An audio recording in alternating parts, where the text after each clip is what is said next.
Mazda has never built a true Miata coupe, the closest examples being a couple of Japan market fixed hardtop conversions in the Power Retractable Hardtop, PRHT, introduced on the previous, NC generation.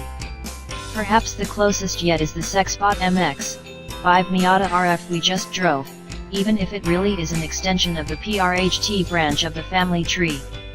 To put a finer point on the RF, its closest current analog just might be the far pricier Porsche 911 Targa, being a demi-convertible with a similarly functioning top mechanism.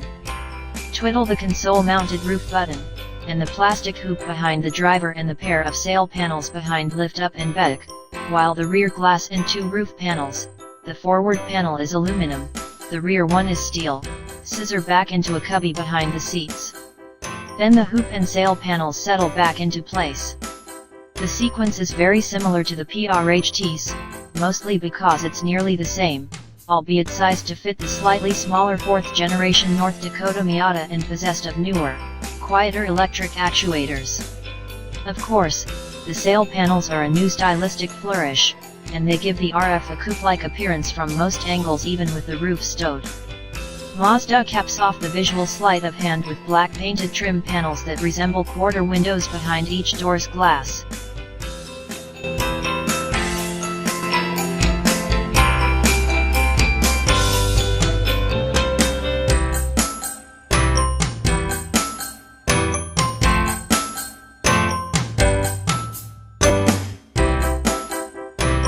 So why make the top retract at all? That's a good question, one that Mazda itself grappled with internally. There was consternation over whether to do another PRHT or to create a proper coupe, with many among Mazda's ranks opining that a retractable top of some sort is critical to the Miata's image. They won, and the company believes the RF will garner about half of all Miata sales, as did the PRHT. Plus, the RF looks incredible.